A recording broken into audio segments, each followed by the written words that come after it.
The Life of Tecumseh. Directed and narrated by Evan Stemkin. Tecumseh was born in March 1768 in the Ohio Indian Country. He was born into the Shawnee Indian tribe where his father, Puckshinwa, was a minor Shawnee war chief. Tecumseh was born in the middle of the French Indian War, in which his father was killed. After his father's death, his mother migrated with many other Shawnees to Missouri. His sister, Tecumseh, then raised him along with his brother Tecumseh. Growing up, Tecumseh was very athletic and a leader in his childhood sports. He spent much time with the elders and his older brother learning to hunt and be a leader. They also schooled Tecumseh in the virtues of justice, compassion, and love of truth.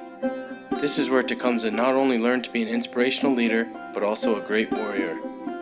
Tecumseh was always involved in war, and at a young age, he joined the American Indian Confederacy and was sworn to protecting the Indian land from oncoming American settlers. He took part in many raids along the Ohio River and had a lot of success. The most successful was when Tecumseh defeated General Arthur St. Clair and his army at the Battle of Wabash. Tecumseh and his army were eventually defeated, and some 250 followed him to start a new Pan-American alliance in Prophetstown. In 1807, Tecumseh rose to power in the religious movement of his brother, Tecumseh. This movement was based on the rejection of European American influences on the tribe. In November of 1811, while Tecumseh was south recruiting more Indian tribes to band together to fight back against the settlers, the U.S. military marched against Prophetstown in the Battle of Tippecanoe. They killed his brother and burned the settlement and destroyed all their food. Tecumseh tried to rebuild his army and settlement in the South. The War of 1812 broke out, and he fled to Michigan. Tecumseh, now infuriated with the European American settlers, joined the British side in the War of 1812. After the capture of Detroit, he led a group of British Indians and battled the Americans and General William Henry Harrison, who later became President of the United States.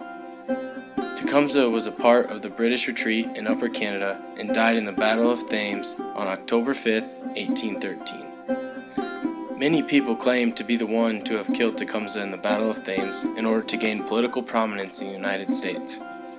William Henry Harrison rose to presidency because his close association with Tecumseh and having been the leader that destroyed Prophetstown.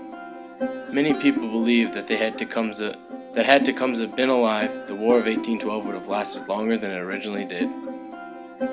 Today, Tecumseh is an American folk hero and has many statues and memorials in his honor. He was a spiritual and inspirational leader to not only his people, but to both the British and Americans.